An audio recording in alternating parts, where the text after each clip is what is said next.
Hey, what's going on, everyone? Welcome back to the channel, and today we've got something pretty exciting to talk about, because it's not every day that a game from way back in 2006 suddenly makes a big return to the spotlight with a fresh round of love from the developers. I'm talking about Dungeons & Dragons Neverwinter Nights 2 Enhanced Edition, and more specifically, the very first major patch that just dropped for it. Now, I know when people hear the phrase Enhanced Edition, sometimes they get a little skeptical, wondering whether it's really just the same old game with a slightly shinier coat of paint, or if the studio actually went in and fixed some of the quirks that made the original feel a little dated. With patch 1, though, Aspyr has shown that they're not just doing a lazy port job, they're actually putting in the effort to improve the experience across the board. And honestly, there's a ton to unpack here, so let's talk through it piece by piece in a way that feels more like a chat than some dry patch notes dump.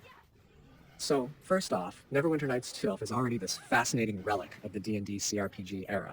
It had massive ambition when it came out, it let players live out adventures in the Forgotten Realms, it had a campaign that tried to weave big epic storytelling with party-based gameplay, and of course it gave players that toolkit to create and host their own adventures.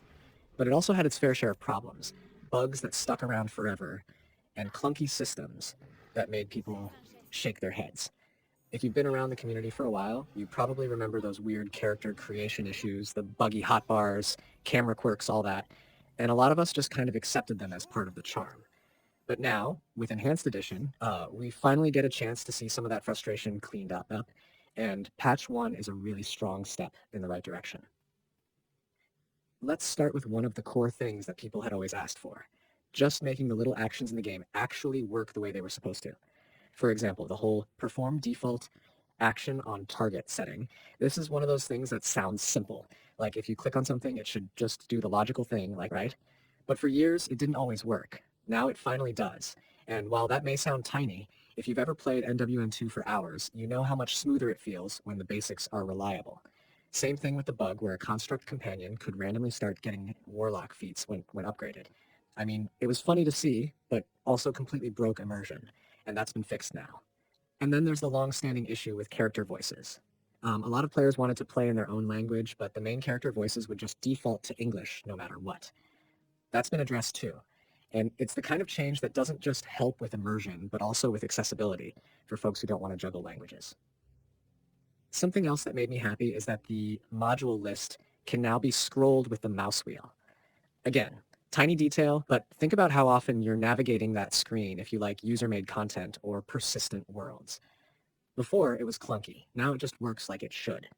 It feels like Aspyr is slowly sanding down all those rough edges that used to get in the way. Same with the level up screen. Remember when you'd go to level up and some classes that were technically available would just show up grayed out like they were locked? That's been sorted, so you don't get that weird disconnect anymore. And, oh man, the character creation fixes. I don't know how many of you remember, but when you'd go through voice previews while creating your character, it would sometimes play the voice line of the previously selected one instead of the current one. It just felt sloppy. Now it's working correctly, and that's another one of those small but satisfying fixes that really do add up over time. Something I know multiplayer fans will appreciate is that the bug where you'd end up with duplicate characters if you canceled selection, loaded, and then had the host move to a new area. Yeah, that's gone. That bug was around forever, and it caused so many headaches for people who loved running campaigns with their friends. Now you can play without worrying about strange duplicates popping up out of nowhere. Even smaller quirks like the lack of vibration feedback when sneaking around in stealth and being detected have been patched up. It might sound minor, but on console especially, feedback like that adds a sense of tension and awareness you want from stealth gameplay. Speaking of console, there's been a ton of UI cleanup. On console versions, menus would overlap, certain buttons wouldn't behave, hotbars felt unresponsive, and it just didn't live up to the idea of a polished, modern experience. Patch 1 has gone a long way towards smoothing that over. Even on PC, little improvements matter a lot. For example, the spell list in the level up screen used to get cut off with no scroll bar in sight, so you couldn't see everything properly. Now it's fixed. Server descriptions in multiplayer now scroll as intended. Advanced multiplayer settings used to reset every time you restarted the game, and that's been handled too. These are the kinds of quality of life changes that don't necessarily look flashy in a trailer, but when you're the person actually playing, you feel the difference every time you boot up. One of my personal annoyances was always the flicker in item descriptions. You'd hover over gear, and sometimes the UI just wouldn't behave properly. That's cleaned up now, that Kredelmine Frabstadt, and across different languages, the text layout has also been adjusted, so it actually fits. If you're someone playing in German, for example, item creation feats no longer looks like it was crammed in awkwardly. And in the level up available feats list, you can actually see the full names now instead of them being half hidden behind the UI borders. Controls are another big piece of this patch. For one thing, the give gold screen used to bug out when you were on a controller, making it a nightmare to actually exit cleanly. That's fixed. The next focus button binding on RB now works like it's supposed to. They also solved that weird behavior in the spellbook pop-up where collapsing spells would reset things in ways that didn't feel intuitive. If you switch from controller to mouse, your quick bar tabs and spell updates actually stick now instead of glitching. And a huge one for me, mouse buttons 4 and 5 can now be bound correctly. That's something PC players have been asking for forever, because most people with gaming mice use those buttons all the time.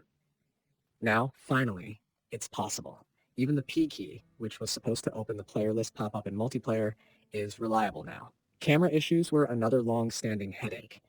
There was that whole problem where the turn camera on mouse hitting edge of the screen option was inverted in some modes, which made no sense at all.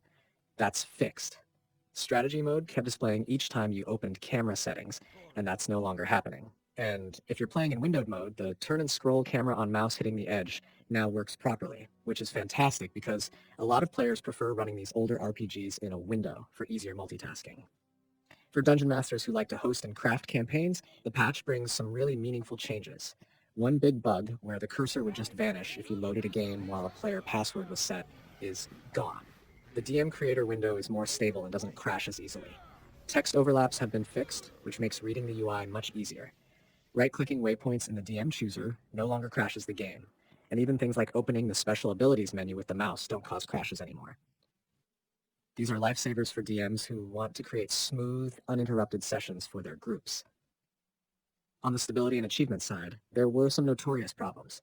For example, if you tried to delete content in the party biography section, the game could straight up crash. Not anymore. The overworld screen flicker in Storm of Zahir when switching leaders has been smoothed out.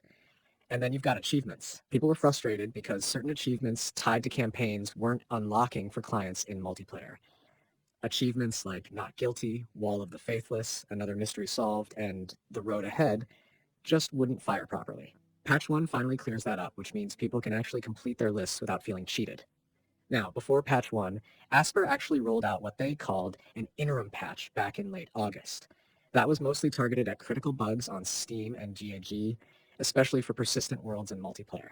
Stuff like missing cursors when loading into servers, crashes caused by custom emotes, issues with quick-save key rebinding, crashes tied to the Staff of the Magi, UI mods causing blue artifacts, and problems with server vault displays. Those were dealt with in that earlier stopgap. Patch 1 not only carries those fixes forward, but layers on a whole bunch of new quality of life improvements, making the experience feel far more stable and polished than the base Enhanced Edition launch did. When you zoom out and look at this as a whole, it's clear that Asper is trying to build trust here. Neverwinter Nights 2 has always had a passionate fan base, especially in the persistent world community. Those players need a stable, reliable foundation to keep their worlds running and to invite new people in. For a while, it felt like NWN2 might not get that level of care anymore.